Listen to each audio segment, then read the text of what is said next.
and Pan Dulce. How's that? Coffee and Pan Dulce.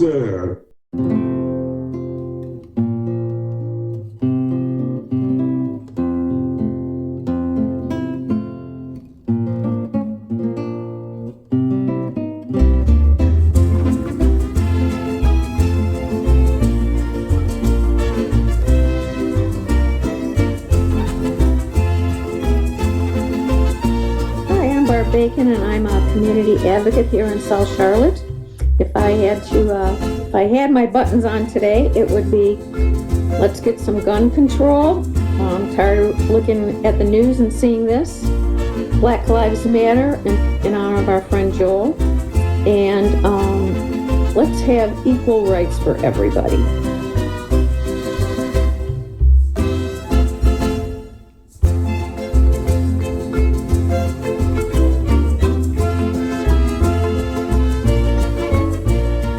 This is Jenny-Jaymes Gunn.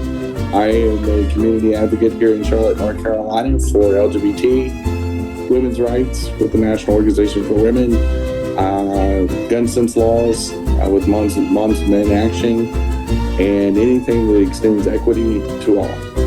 Thank you.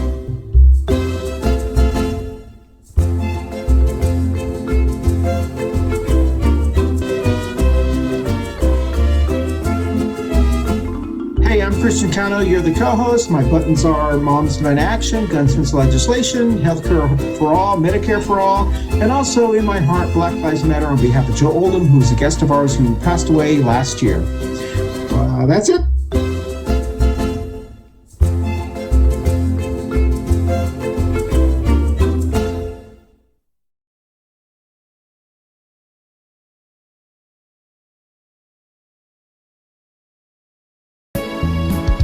Good morning, everybody, or good evening, depending on where you are in this world. First Wednesday of April, wow. April 3rd for Coffee and Pan Dulce. We made it. And I mean, the first 3 months has just, we keep saying it, maybe we sound like a broken record, but it's been warp speed. I mean, I don't know. It's just like, I felt like yesterday it was like mid-January when we came off our hiatus. Isn't that crazy? That first show of the year. Yeah. But it literally is, when you're seeing this, if you're seeing this the first day that we drop this on Wednesday mornings, Eastern Standard Time, it's first week in April. That should seem impossible. It just doesn't. It doesn't fathom to me. I mean, I'm good with it. I'm ready for summer. I'm ready for the warmer part of spring. I'm ready for flowers. I'm ready for all the hoopla that comes with May and June and July and all the fun months. You know, I'm over any kind of dreary, cloudy, cold. Like today? Yeah, exactly. So, you know, because we film a week in advance so you can edit the shows. It was a little crisp outside. It was a little rainy, but we need the rain. So I'm never going to complain about rain, you know? Exactly. This is Coffee and Pan Dulce, and we are into our April schedule. And how are you doing, Christian? Doing good, dude. Thank you. Yeah. Like you said, it just feels like, you know, we continue to say every week that the year is going fast. I'm not sad it is, because I want to know the results of the election. Seems like everything that, you know, I mean, for me, you know, there's a lot more other things going on. So, you know, I don't want to make it like this is the, you know, we've survived a lot of things and we'll survive this, but hopefully it will be on the more positive end. But as Jenny said, welcome everyone. This is Coffee and Pan Dulce. It is our 295th. I don't have my glasses. 293. It's either 3 or 5. One of those shows. And we want to thank everyone who joins us on Facebook Live, but also those who join us on YouTube, and the thousands who listen to us on your favorite audio podcast platform. Jenny and I are actually taping this show together tonight. I thought, and it's my fault, I thought Barbara was going to be joining us today. Maybe it's next week. Barb Bacon, our other co-host, has been doing a lot of volunteer work, so I want to support her and her efforts. And also Urense, young man who joined us for a show, or actually a couple of shows, will be joining us at the 1st of April when we're taping. So we are glad to have them back. But however, as we do, Jenny and I will carry this show. as we have the last shows. Hey, Jen, congratulations on the last show we dropped, the Who Farted Party show. As soon as we dropped it, exactly what we expected. I mean, is that what you expected? I mean, I just...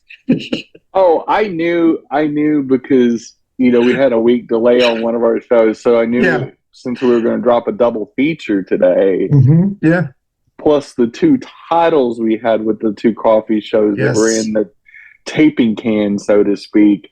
Exactly. I knew, I could tell without you telling me when you dropped it, because I get the Facebook notices too. And my phone went off like I was working. Ding, ding, I was ding. I was in one of my merchandising stores. I was in a food line in South Carolina, and my phone went off like a slot machine in Vegas. And Wow. I mean, it was just, I was like, oh, Christian dropped both the shows today. And I knew it was coming. But you could just see people just like binging, and I was like, "Oh, the MAGA wolves are out." Exactly, and we, as we always say, we want to thank them for watching us and supporting us, and even the ones that don't watch, you do help our show in many, many ways. So they're very predictable, very predictable. So listen, we're going to today's topic is another one of those topics that as soon as it drops, it will get, excitement. So the name of this show is How the GOP Became the Party of Karens, Sissies, Cosplay, and Queens, Part 2. We've actually done a show like this. I was about this time last year where we did the show about how the GOP has become the party of Karens and, so forth. And we're going to be talking about that a little bit. But before we do that, as we always do, we're going to we're going to jump directly into Barb's current events.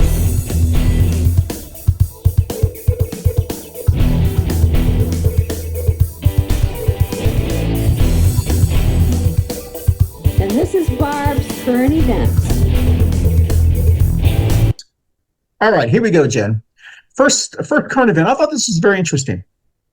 In California, one of the biggest states in the nation, they are proposing a legislation that makes it restricts anyone who posts anonymous online, which means on social media or any message boards. If that person or that account, let's say Facebook, for example, or let's say TikTok, because you're a TikTok person, okay? Anyone who posts on social media who has more than 25,000 followers, that social media company has to confirm their identity. They have to confirm who they are, and that would prevent, obviously, bots. It would prevent people who are in other countries who are acting like they're in this country so they don't influence elections. And any person who has more than 100,000 followers, they must not only provide identification, just like they would with the porn, they're trying to get people, they also must provide Social Security or EIN numbers because they get paid. And they want to make sure that they pay their taxes and that we actually know who they are. So that is legislation being proposed in California. Of course, all of the people who don't want their names and stuff known, like the libs of TikTok who had to be outed, and a lot of the far right-wing people who do it all anonymously, they are up in arms against it. So that's the first one, okay? The second one, there is such a thing in elections called double haters. Double haters are people who don't like either candidate. They don't like Trump. Let's use this presidential election. They don't like Trump or they don't like Biden. In 2020, there were double haters that actually influenced the election. Many of them went towards Biden. They didn't like Trump or Biden, but they decided Trump was worse. So they're the people that always say, I hate to have to pick between two evils. The double haters are out there again. They're doing the polling, and they're leaning just a little bit towards Biden in this election. And obviously, Trump is trying to win those double haters over for them to hate Biden more. So that's the next one. The last one, which is more of a local thing, and if you watch the show, our four biggest markets is California, Texas, Florida, and North Carolina, the state that we're actually in. Whataburger. The official first Whataburger is moving to the North Carolina region. It's actually going to be outside Raleigh. And the second one is going to be in Charlotte. I've been waiting for this for, 2 years now, since the rumor started. At least. So Whataburger is moving officially. They have approved one location in Raleigh, and then the second one is coming to Charlotte, and that is about 6 months after they build it and so forth. So those are the three topics. So Jen, as usual, tell us what you think. I'll start with the Whataburger one because you know how I feel about Whataburger. I think Whataburger is the most overrated burger chain. There's a couple burger chains that are like that. Sure. Fat Burger out of California, Whataburger, In-N-Out, and then out of California, and In-N-Out, and the one out of St. Louis, White Castle. White Castle, absolute joke. Yes. Their burgers are so awful. Yeah. It's Whataburger food. They've got crap for fries, which I'm a fry connoisseur, so I don't even think you're a burger place if you can't do good fries. Okay, that's a good point. I think you can't even have the name Whataburger with the crappy fries. Their fries are so bad. Well, they're not water fries; they're Whataburger. Yeah, but you still it's burger and fries. It's that's a good point. I get it. It's I don't know. It's like having steakhouse without a good fillet. Yeah, that's a good point. Yeah. I don't know. I don't know. And their burgers, they're okay, but if I was going to eat another red meat cheeseburger again, and I was going to go, considering the cost of a Whataburger, sure, not that far off like a Fuddruckers or a Chili. Yes. Yeah, they're kind of expensive. And truthfully, I mean, Chili's isn't fast or anything like that, so it's a full service restaurant. But you can get their $10 meals, and you can get usually it's an appetizer, and you usually get a Big Mouth burger and a dessert. Plug for Chili's, maybe they'll become our sponsor. Yeah, that's right. And they're a good old Texas company too. I think Chili's is a lot. I think Chili's and Fuddruckers blows Whataburger out. I don't know why Whataburger got the rating it is, but I think somebody in their marketing department did a great job years ago and convinced Texans that Whataburger is the best burger when it's not even in the top 10. Okay, all right. As far as the double haters, I'll tell you how I feel about that. I think it's a bunch of dipshit crockery. I think it is the press trying to make themselves relevant and be the story. Sure. And I think a lot of this comes from the media. And first of all, I think American media has become shit. Okay. With a few exceptions. A few hard-hitting journalists out there. The rest of them have turned into cheerleaders. Sure. Okay. And they've become so passive that the fourth estate doesn't exist anymore in the United States American media for the most part, except for a few independent journalists. But the rest are just Fox News, talking heads. Entertainment. They're more about it's more newstainment than it is actual hard-hitting journalism. You can say what you want about Barbara Walters or a Dan Rather, those type of people, Woodward and Bernstein, but they would grip onto a story. Watergate would have never happened without really good investigative journalism, and we just don't see much of it anymore. And so when we do see it, and we do see somebody from the media really just saying, no, you're going to answer my question or you're going to leave the interview. Sure. Like hard-hitting journalism. I just see what don't you see mean. anymore. Yeah. Okay. I agree with they're that. trying to be the friend of the politician or the whatever. And I just don't know. To me, that both sides is, and I'm going, no, one presidential candidate is a neo-fascist that has a 2025 platform that is just ripped off the pages from the Third Reich, and we have one country, one president, the incumbent that saved our country. So it's really a no-brainer. It's not a worst choice scenario. It's It's, do we like democracy and progress, or do we want do we just want to all line up to go to Exactly. the camps? And you know what? I'll tell you what I think about that, but I completely agree with you. How about the California anonymous speech this is thing? going to surprise you. I'm against it. Sure. Okay. I'm against anything like that. I don't want government outing people on social media. Social media is not real life. Mm-hmm. It's entertainment.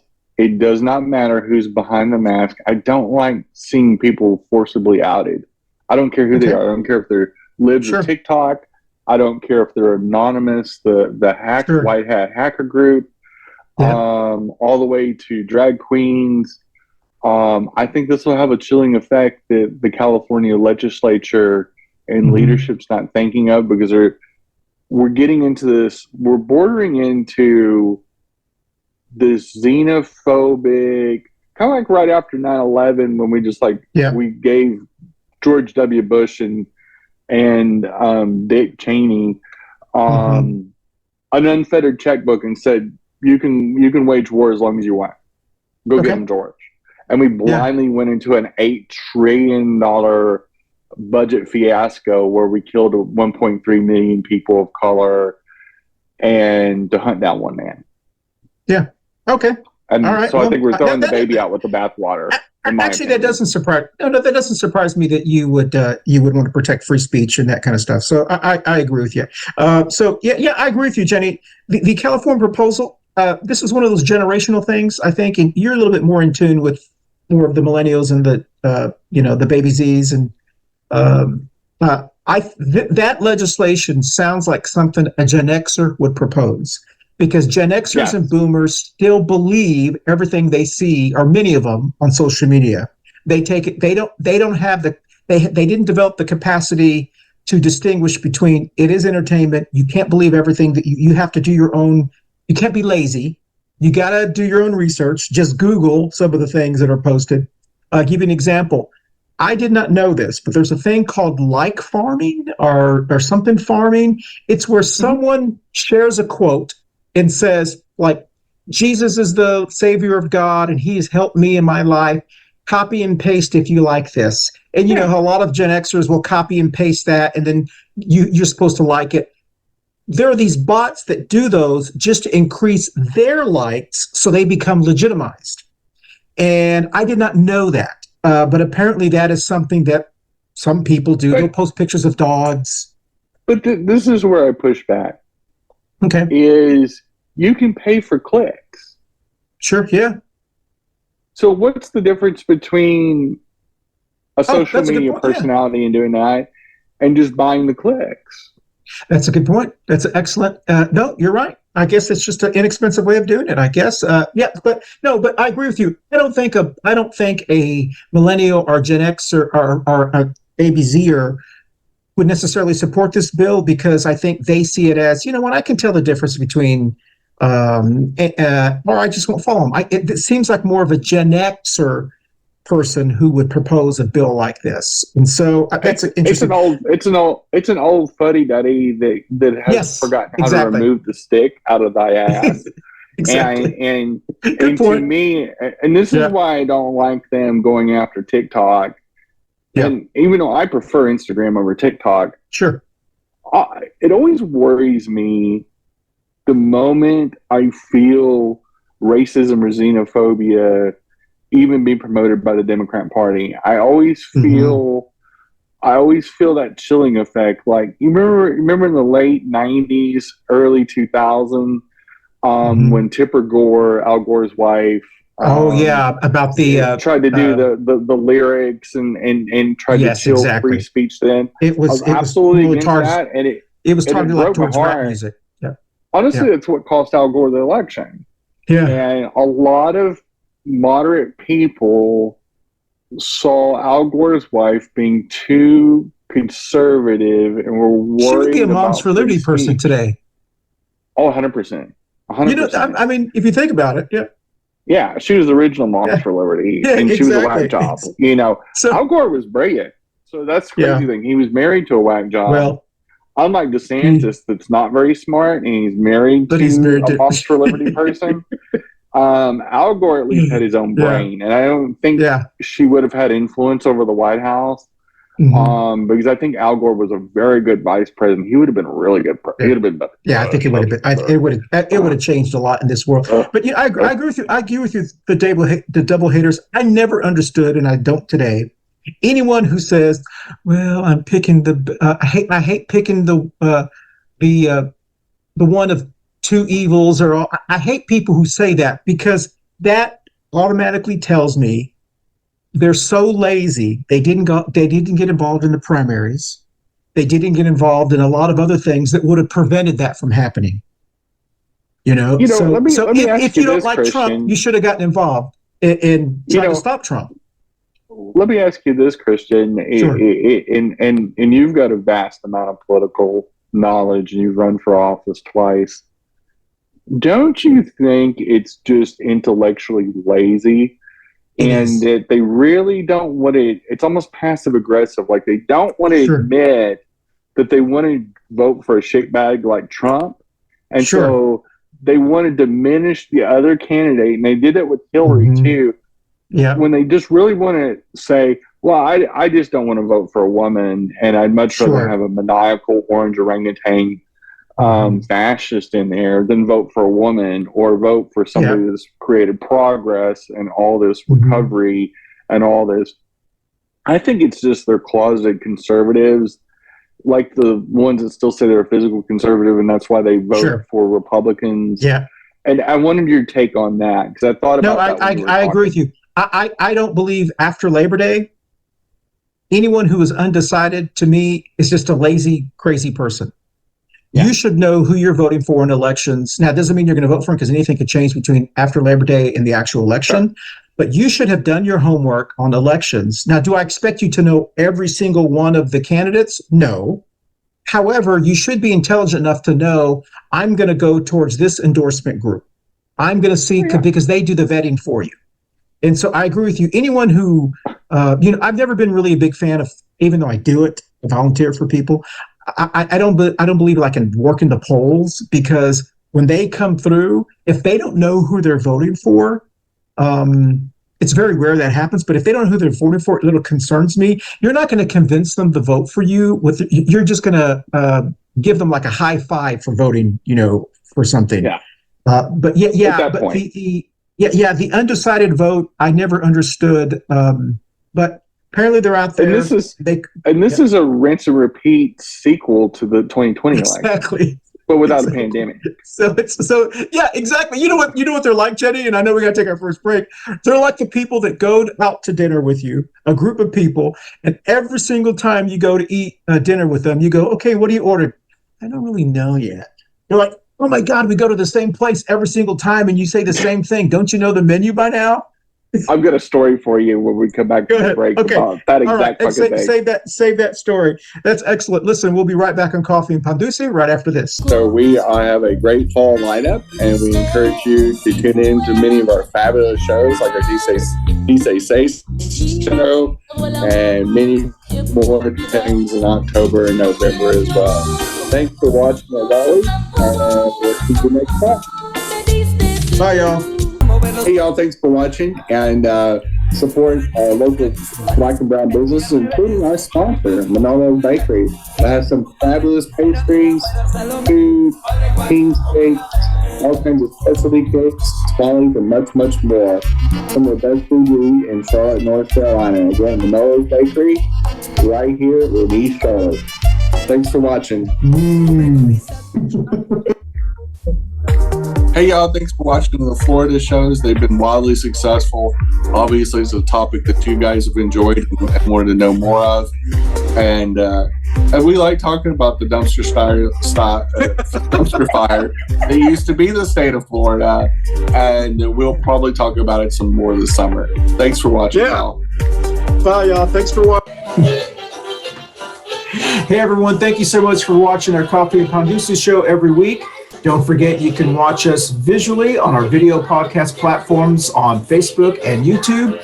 but you could also listen to us on your favorite audio podcast platforms like Apple, Amazon, iHeartRadio, Spotify, and all of the other ones that your favorite, whatever your favorite is. Once again, thank you for watching us on Coffee Pan Dulce. We'll dance out. Well, welcome back. So tell us your story, Jen. So every Halloween in Amarillo, Texas, a really powerful gay real estate broker hosted our costume party and gave all the proceeds and paid for all the liquor so that we'd have huge ticket sales. It was a great fundraiser for Equality Taxes. And I did volunteer bartending 2 years in a row where I worked a shift so they wouldn't have to hire people.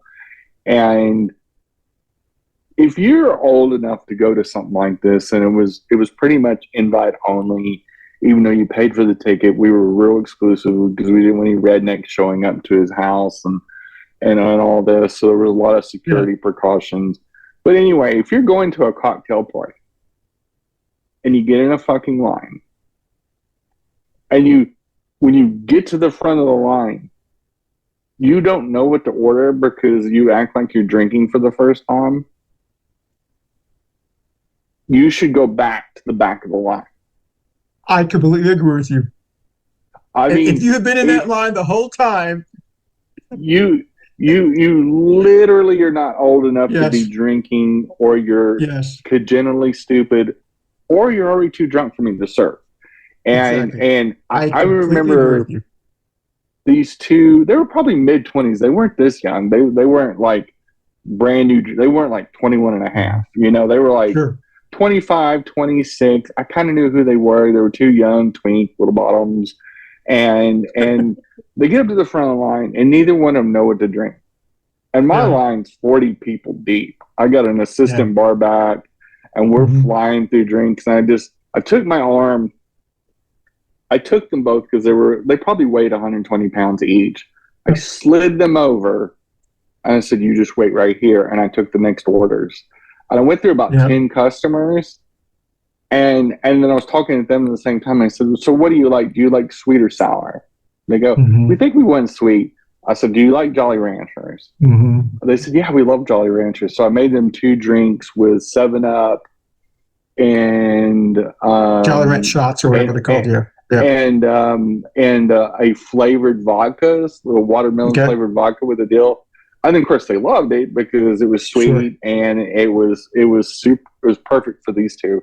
And so when they came back to the line, they knew exactly what they wanted. They didn't want to have to wait through 10 more people because they knew I would stick out my big old arm and slide them over again.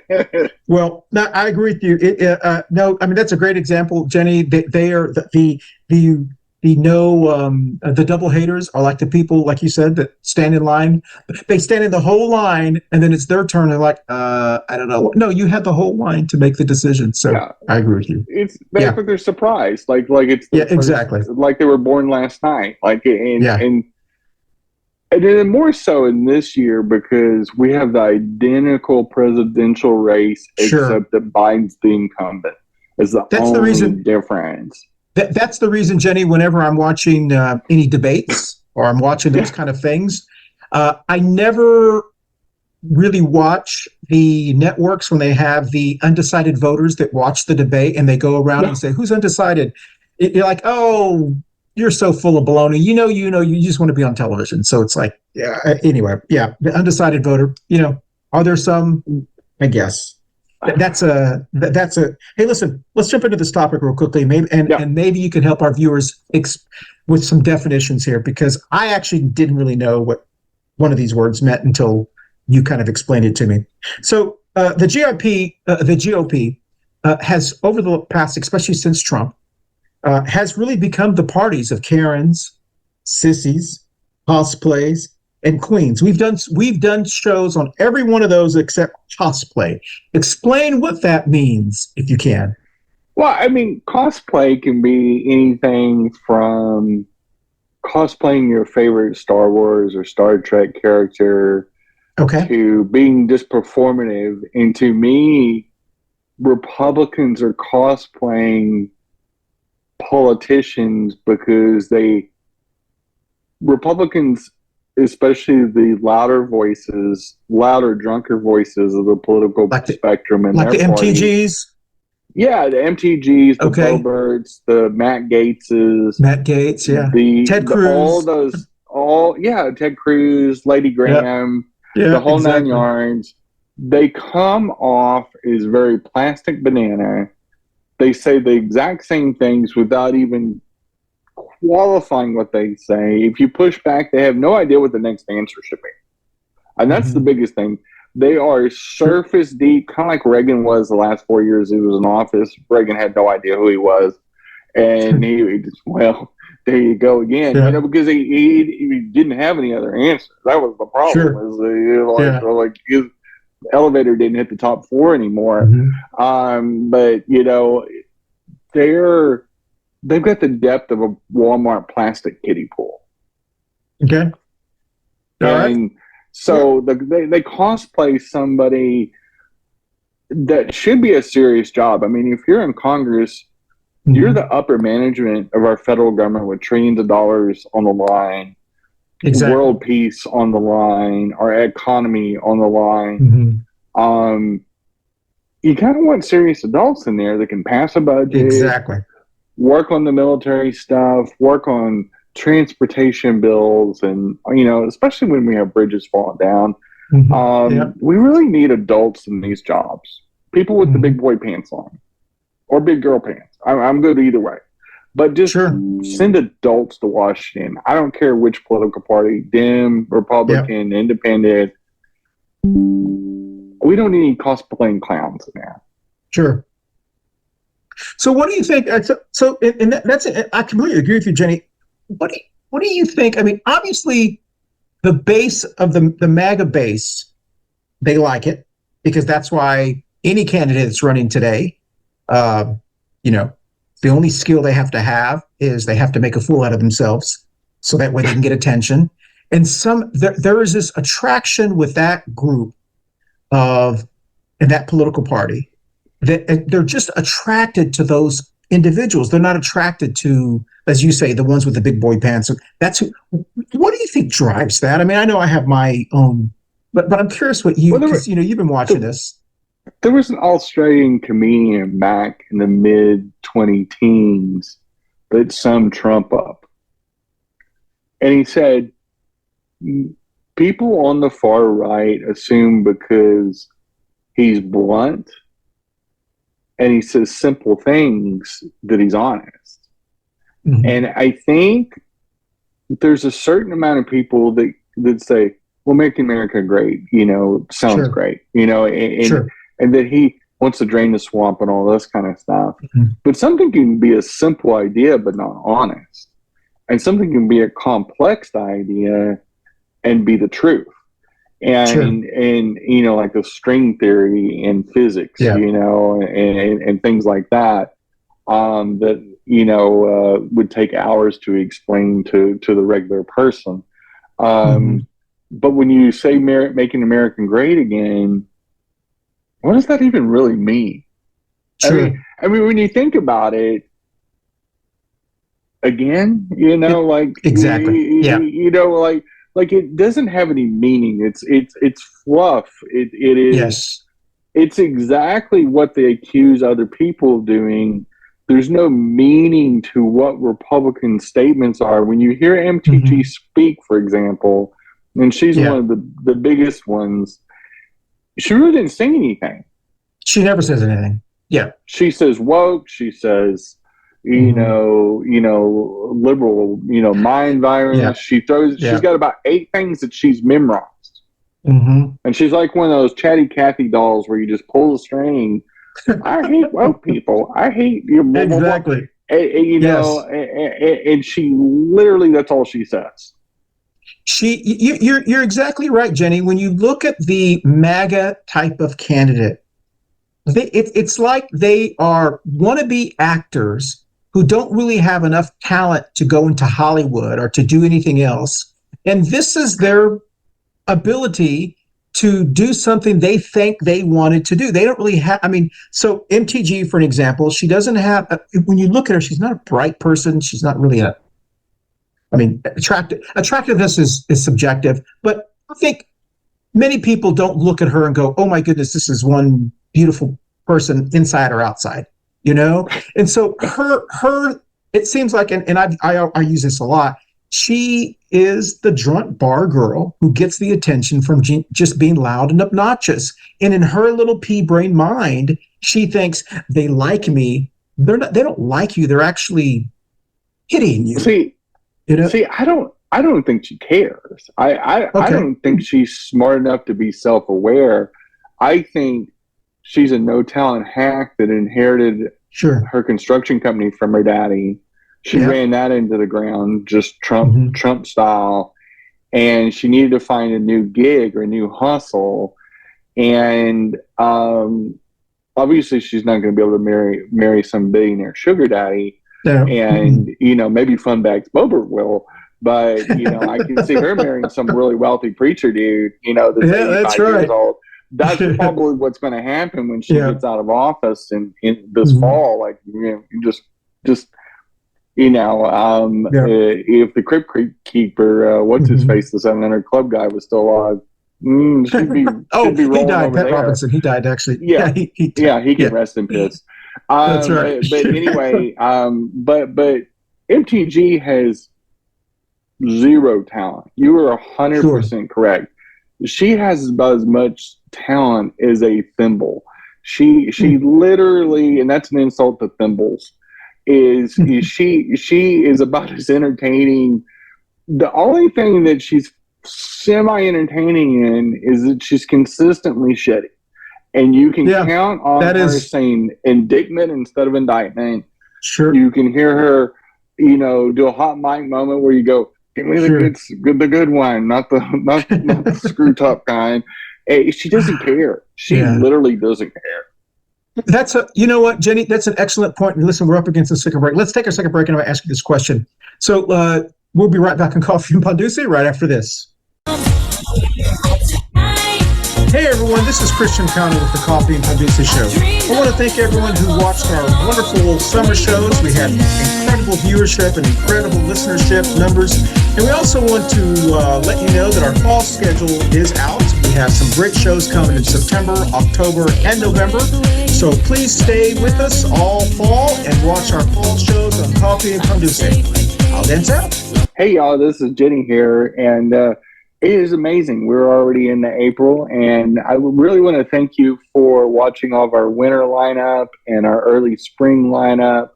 And you are what makes this show great. Is otherwise it'd just be Christian and I talking to each other. And but you're the reason why we do this, and we truly do appreciate all of our listeners and viewers, and even some of the MAGAs that post on our Facebook. Anyway, have a great week and happy April. Happy April. Bye, y'all. Well, welcome back. So, Jenny, question. When you look at the MAGA, let's say Trump, from 2016 to today, when you look at MAGA candidates and MAGA elected officials, and I'm talking about any of them, from governors to all the way down, can you name 5 of them that are well respected by everyone? No, because it doesn't exist. Exactly. Is that weird?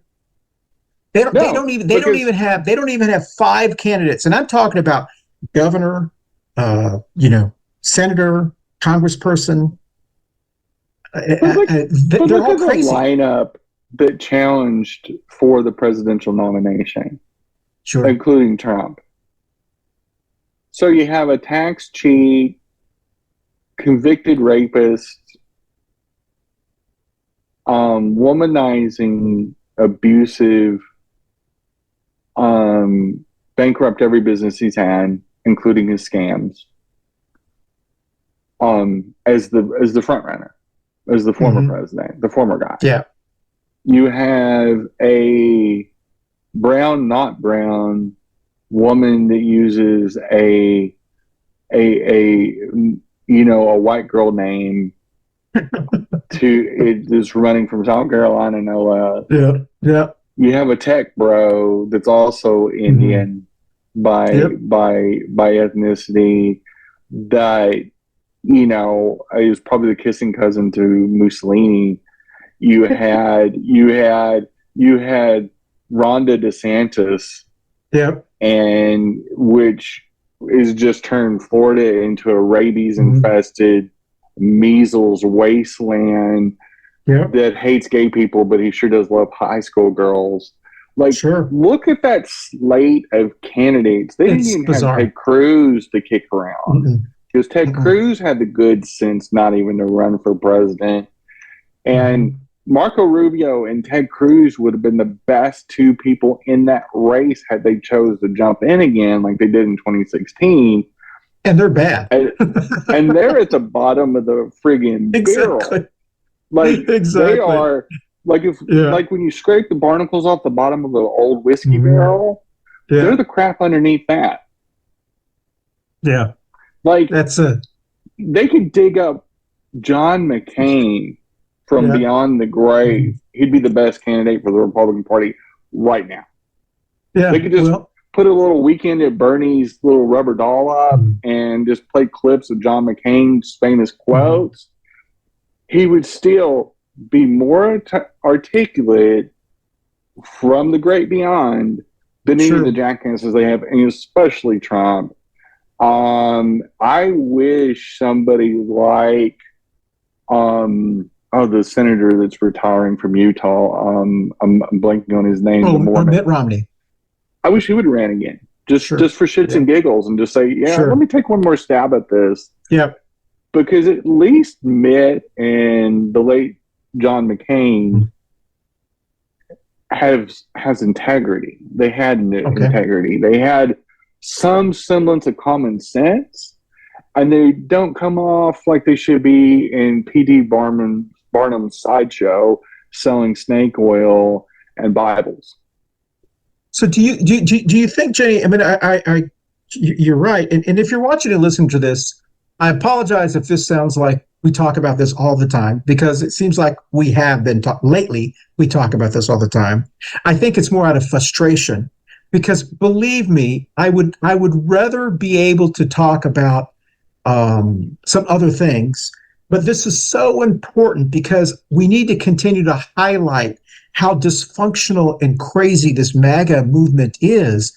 I don't know if I saw an ounce of them that I thought was sustainable, maybe I would go, oh, well, they're not all bad. No, they've gone past, and you know me, Jenny, really try to give everyone as much as I can, because I think, okay, maybe they, something, maybe I'm not listening to them right.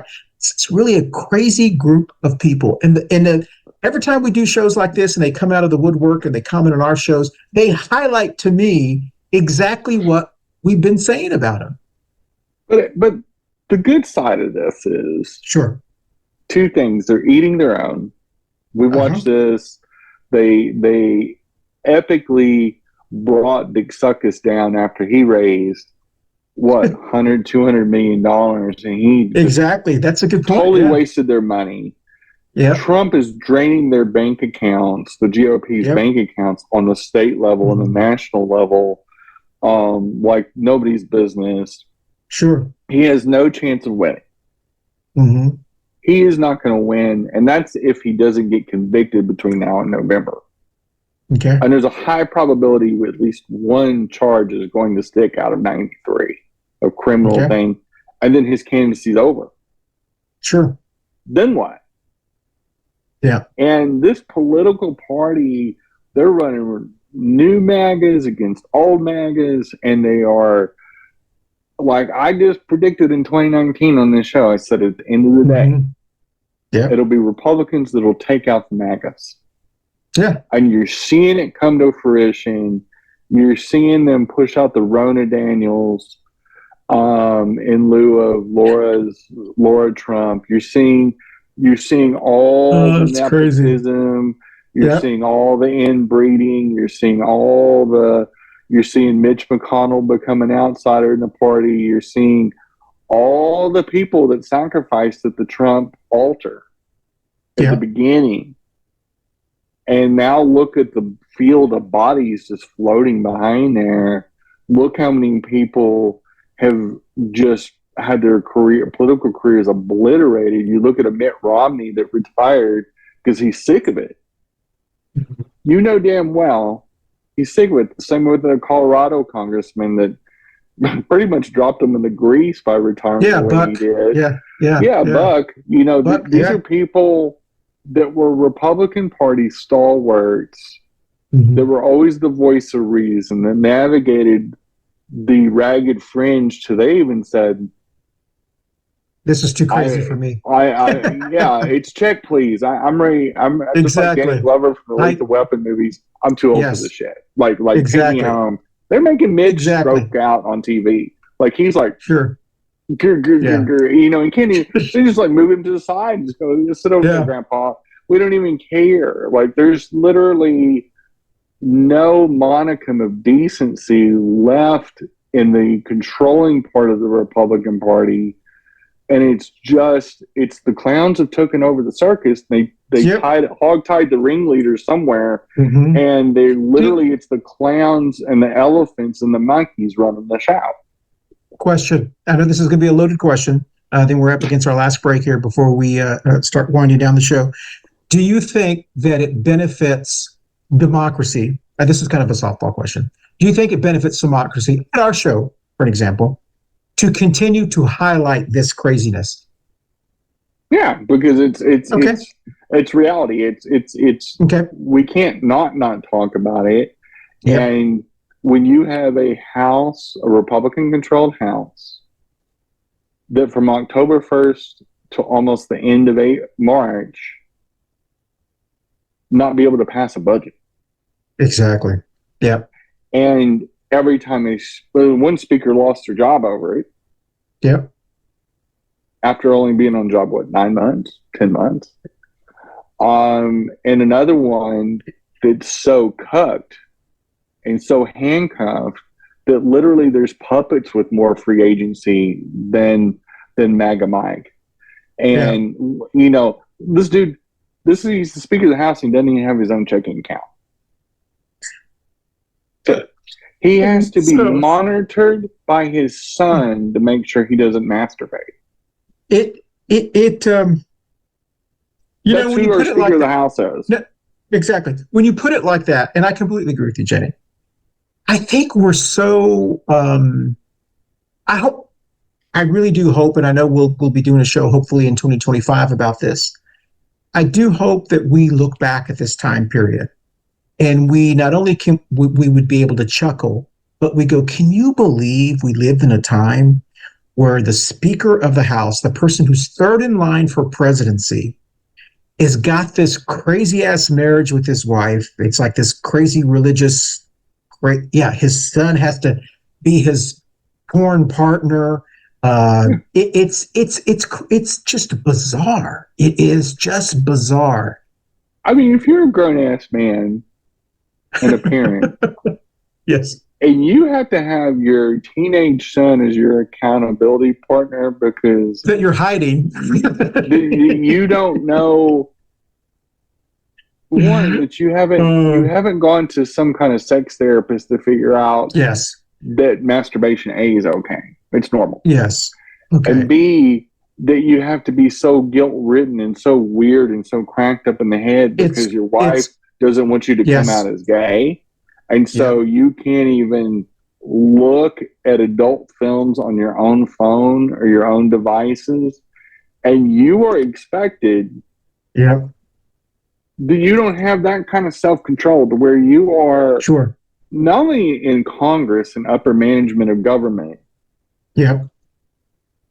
but you're in a job where you are literally the head coach of the House of Representatives. I think you're calling the plays. Exactly. He's making decisions on committee appointments, committee things.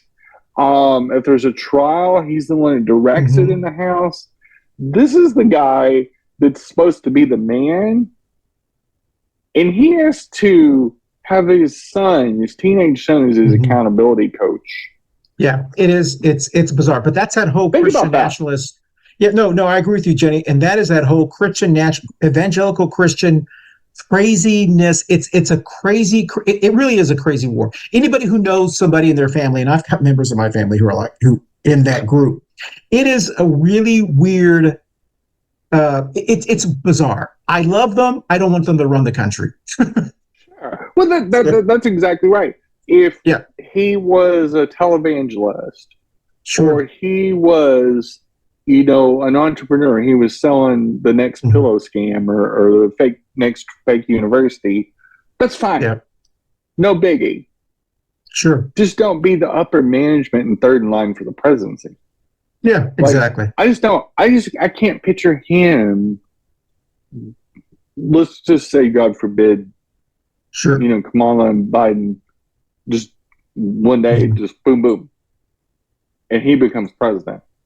With what's going on in the world today. Yeah.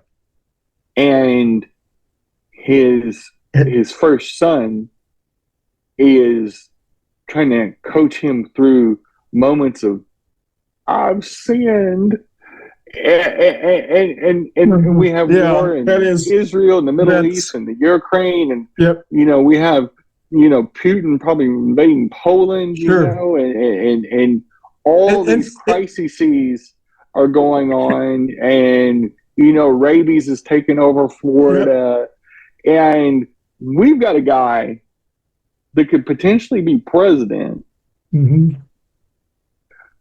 that will have to have his son probably sitting in the Oval Office because the stress is going to make him want to relieve the stress. And he's going to have to look at his boy and say, teenage boy, help me. And say, help me. I don't want to have a Jimmy Swaggart moment.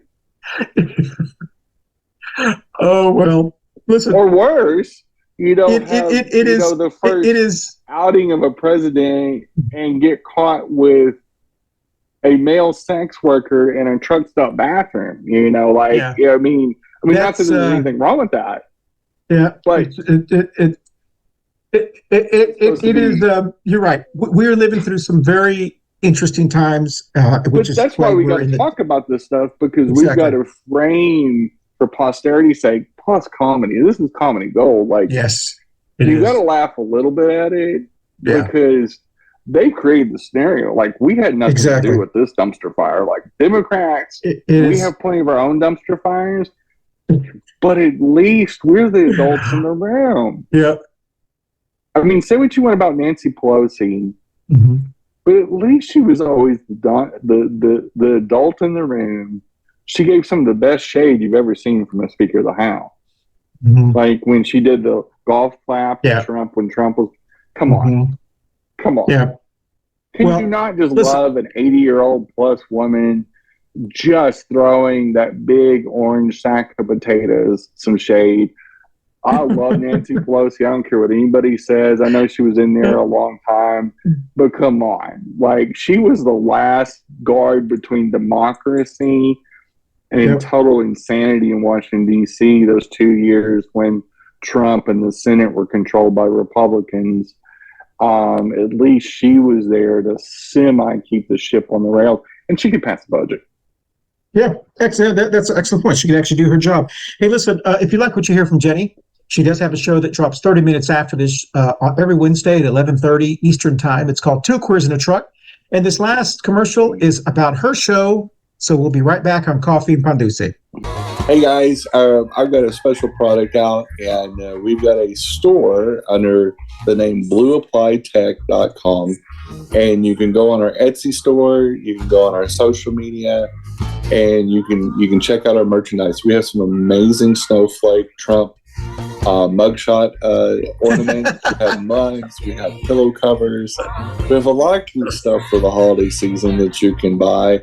And it's great fun, and it goes to a good cause. It goes to my company, and it's helping us out getting started. And also, who doesn't want a historic snowflake Trump ornament? Exactly. Here, that's funny. What's the name of it again? And the name of the company is Blue, like the color blue, applied APPLIED Tech. Like technology. Blue Applied Tech. Ah, cool. And so you can look us up.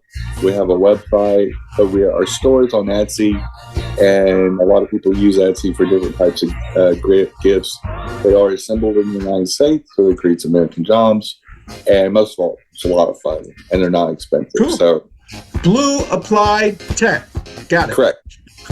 Come seek us out and buy some gifts. Cool. Hey, I'm Christian Cano. I wanted to thank you so much for watching our Coffee Pan Dulce shows. I also want to thank you so much for watching us on our video podcast, which is on Facebook and YouTube, but also for listening to us on our audio podcast shows on your favorite audio podcast platform like Apple, Spotify, Google, Amazon, Deezer, Podcast Addict, Podcast Chaser, and many more. Once again, thanks for watching us and listening to us on Coffee Pan Dulce. Bye, y'all. Up next is Two Queers in a Truck with Jenny and Christian. And hope you guys tune in. We'll see you in about 15 to 20 minutes. Thank you. Bye. Well, welcome back, everyone. So don't forget to join her show. It does drop every Wednesday at 11:30. It's called Two Queers in a Truck. And so where she talks about 6 great topics. We haven't taped her show yet, so you don't even know. Yeah, exactly. Hey, usually we tape it before this one, so I have an idea, but we haven't. So she's going to surprise. Can you imagine? Yeah. So let's go worst case scenario, and MAGA Mike ends up being president. Oh. And so the Secret Service refers to the president as the Eagle. Yeah. Okay. And so they got. The Eagle has the football. The Eagle has in Air Force Ones, because they do the check-ins constantly. Can you imagine if he was president, the Eagle wants to stop at the truck stop, Mission Glory Hall. Over. Have we secured all exits, including the back door? Well, I mean, come on. You can take that for what it is. But can you imagine? I agree with you. There is something off, and I don't know how else to say this. There's something off with the MAGA GOP people in general. They are the worst caricature of everything that we have all laughed at our entire lives, from Karens to the Sissies to the cosplay people to the big old queens. They're all wrapped up together in one party, the MAGA. It's like they've all gone to, they've all just gathered to each other and they said, let's form a party. I never thought I'd live long enough to pine for Paul Ryan or Newt Gingrich. Yeah, good point. Yeah. But at least those guys could lead and pass a budget. Sure. At least those guys, as kooky as Newt Gingrich was, he was really good with working out deals and balancing President Clinton out.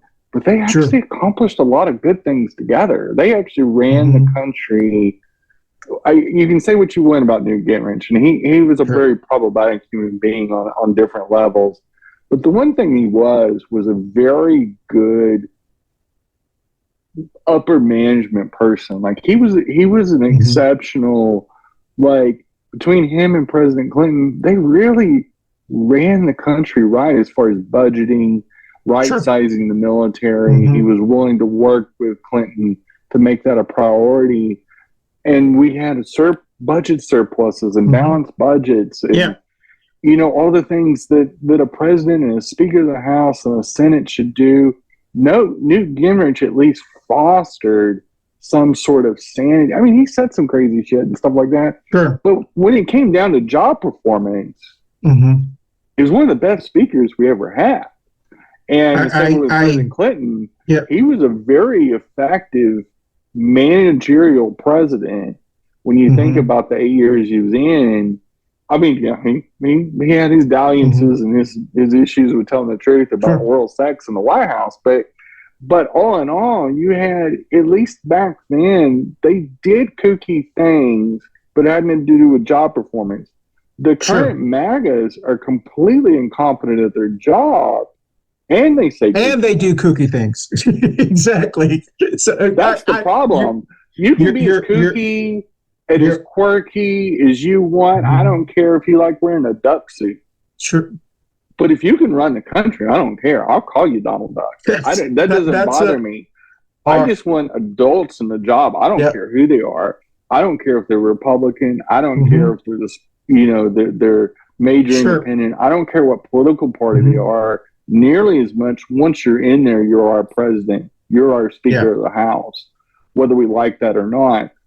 And as much as I cringe when I'm about to say is, at least with Newt Gingrich, he was a competent human being. Sure. And the MAGA group, I completely agree with you. And I do hope that people remember this as we get closer to the election and the choices. So those double doubters, there shouldn't be any double doubters. It should be very. No. To me, it's a very anyway. Yeah. I find it interesting. Hey, listen, we're going to touch real quickly, then we'll end the show on our Pendejos Chronicle.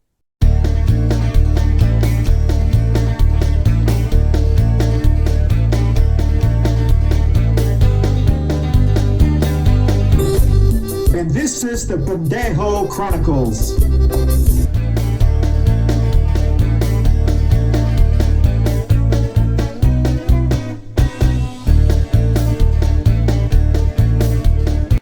All right, here we go. This is a very, very easy one. We did drop a show, as we said right before.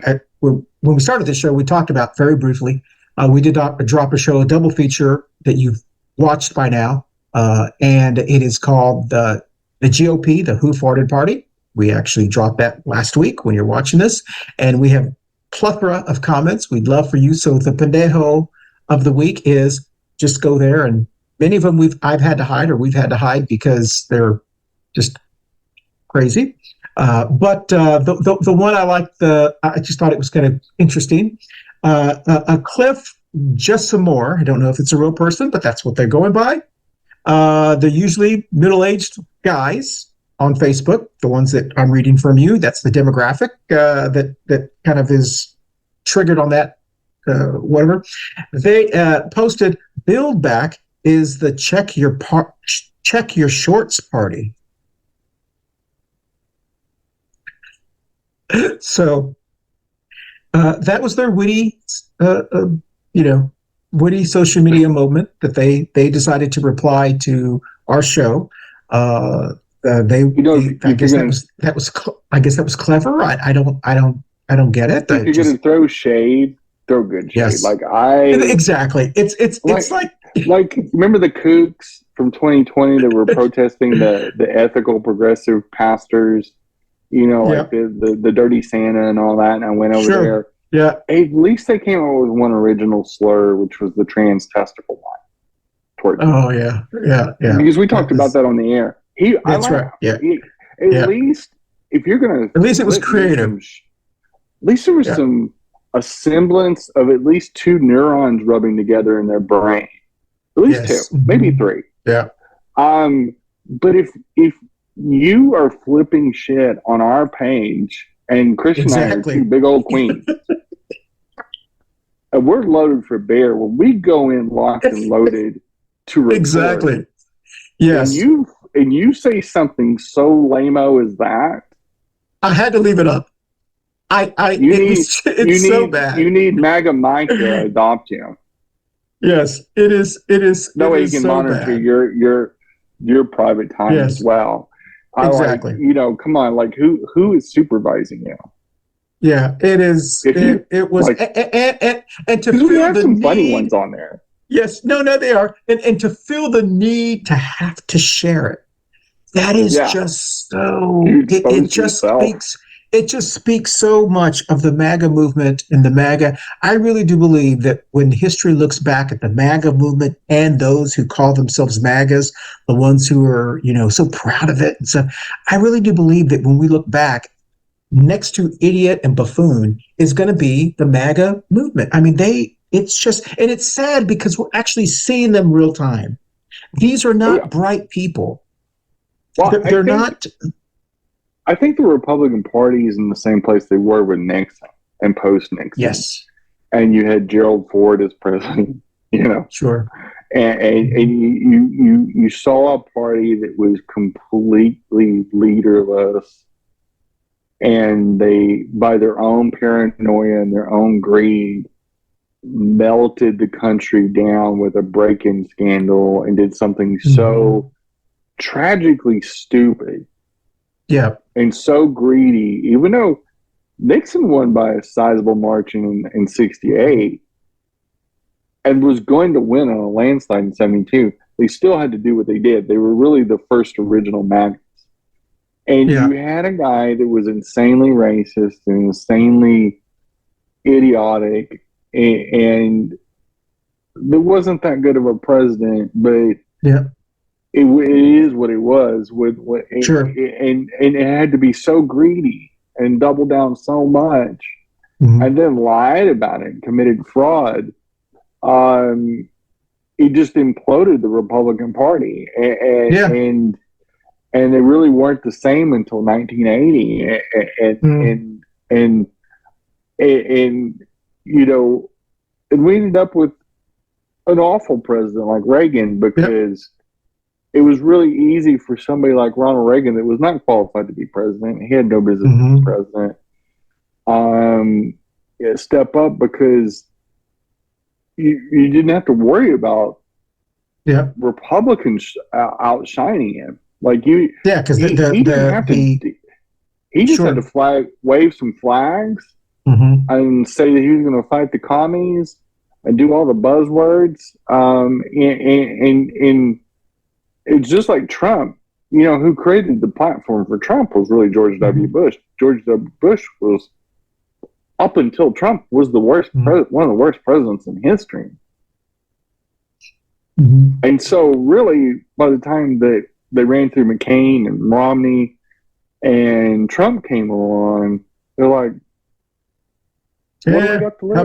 How bad can we get? Well, I mean, it was a hold your beer and watch this moment, and they got a career con man and TV reality star to run for president, because what else did they have to lose?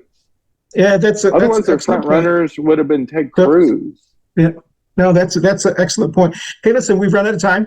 Thank you, Jen, once again for helping for us carrying the show. Today's title, once again, was How the GOP Became the Party of Karens, Sissies, Cosplay, and Queens, Part 2. I'm sure when this drops, people will not have watched the show, but it will, So if you watch the show, it wasn't as bad as you thought. So just watch the show. Listen, where are you going to be? This drops on April the 3rd. So where are you going to be the weekend after this drops, Jen? Do you have any idea? No, not really. I don't really have any big events coming up until the film festival in May, which I'm a part of. We do our last meeting in April. This is where we basically cut all the films down to what will make it into the film festival. And it's something I do every year in the spring, and it's kind of fun. It's probably only my only real hobby left. And so I always enjoy this because I get to watch a bunch of films for free and screen them and give my opinion, which, I almost never do. And so that's I always look forward to this time of the year because that last meeting is a lot of fun because people sit there and champion their favorite short films for our short film night. And it's just a lot of fun. There's some good teasing. It's not much different than this show.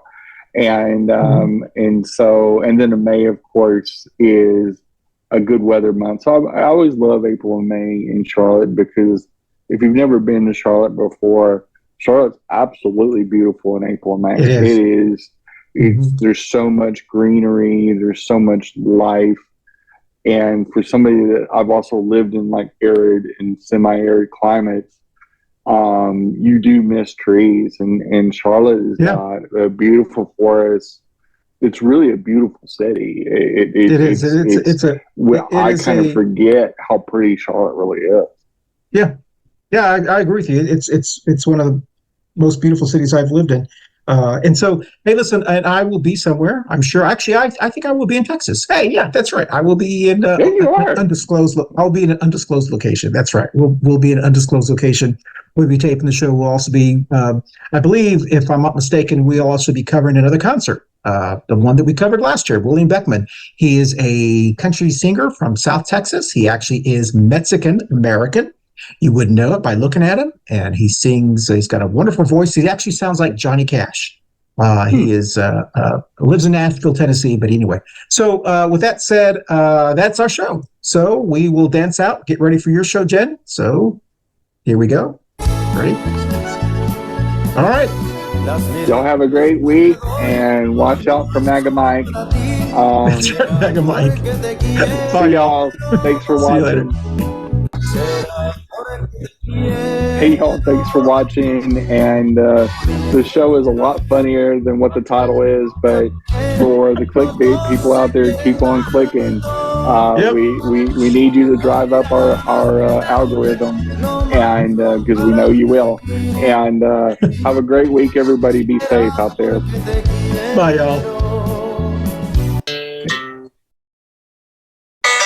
Next up, thanks for watching Coffee and Pan Dulce. Next up is Two Queers in a Truck. Stay tuned. Coffee and Pan Dulce. How's that? Coffee and Pan Dulce. You sounded like a telenova. I mean, I'm trying to. All I have to say is go. Yes, as a non-Spanish speaker.